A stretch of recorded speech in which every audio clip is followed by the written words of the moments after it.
Kiamat semakin hampir, namun tugas kita bukan meramal, tapi beramal.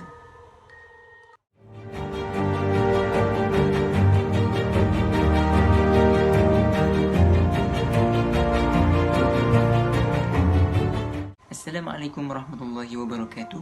Alhamdulillahirrabbilalamin. Allahumma salli ala Sayyidina Muhammad wa ala alihi wa sahbihi wasallam. Yes, yo Bang Buku Arsyad Hadi, and welcome back to our YouTube channel Bang Buku Official, saluran YouTube yang menyediakan pelbagai konten menarik tentang buku kepada anda semua.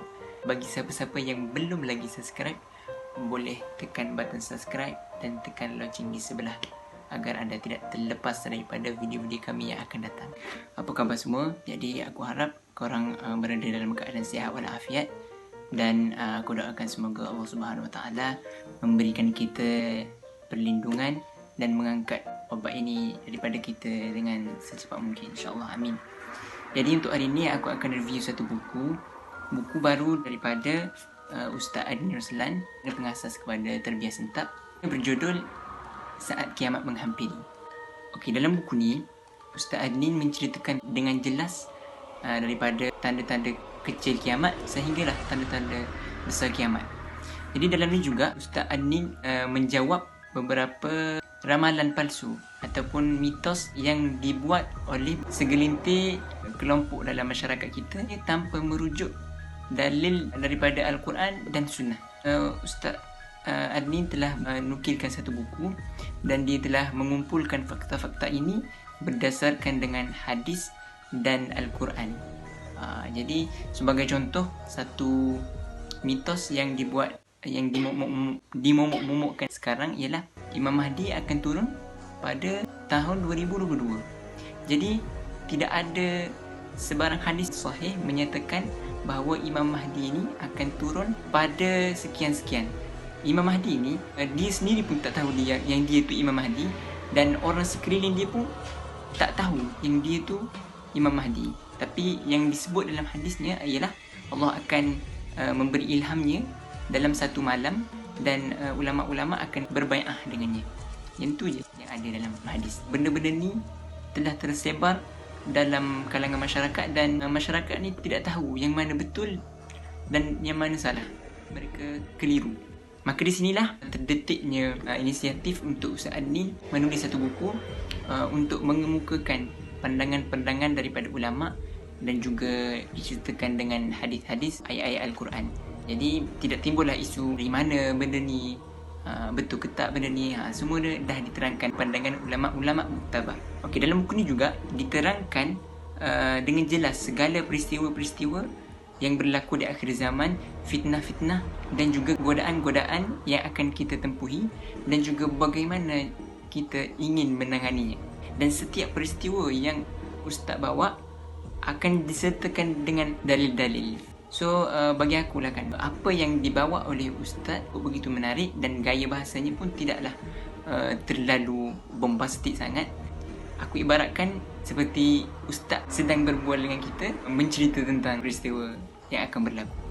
Jadi mudah katanya, apa yang dibawa oleh Ustaz tu mudah difahami. Begitu. Dan buku ni dibahagikan kepada 6 bab. Dan antara bab-bab yang aku paling terkesan ialah tanda-tanda kiamat yang besar. Tanda-tanda kiamat besar ni banyak, tapi yang aku nak highlight kat sini ialah terbitnya matahari di sebelah barat. Jadi sebelum terbitnya matahari di sebelah barat, aku cerita sikit apa yang akan berlaku. Sebelum terbitnya matahari di sebelah barat, bumi ini akan gelap seperti malam dalam masa 3 hari. Dan selepas 3 hari bumi berada dalam kegelapan seperti malam, maka hari yang seterusnya akan terbitlah matahari dari sebelah barat. Semua orang ketika itu telah pun sedar bahawa dunia ni akan berakhir, dan semua orang ketika itu akan beriman kepada Allah Subhanahu Wa Taala. Dalam hadis Nabi berkata, amanu ajma'u, semua orang akan beriman. Dan ketika itulah manusia lari ke sana ke sini, ke sana dan ke sini. Apabila mereka melihat matahari sedang terbit dari barat, maka mereka pulanglah ke rumah masing-masing. Yang mana tak pakai tudung, mengambil tudung untuk menutup aurat. Yang mana sedang berfoya-foya melakukan maksiat, pergi ke masjid, ambil air wuduk untuk solat. Dan dalam hadis Nabi mengatakan ada seseorang yang sedang memerah susu. Apabila berlakunya situasi ini, mereka tinggalkan perahan susu mereka. Jadi di sana timbul satu persoalan. Kenapakah pintu taubat ketika itu telah pun ditutup? Kenapakah amal ibadah, ketaatan, keimanan ketika itu tidak lagi berguna? Jadi bagi siapa-siapa yang ingin mengetahui jawapannya, maka bolehlah anda mendapatkan buku ini. Buku ni sangat-sangatlah perlu untuk korang miliki, tak kira umur, sama ada muda ataupun tua. Khususnya untuk golongan muda yang mana mereka ni terdedah dengan maklumat-maklumat yang tidak tahu lagi benar ataupun salah. Sebelum kita akhiri video untuk kali ini, jangan lupa follow kami di TikTok, Instagram dan juga Twitter. Semoga video ini bermanfaat. Okey, sekian saja untuk video kali ini. Assalamualaikum warahmatullahi wabarakatuh.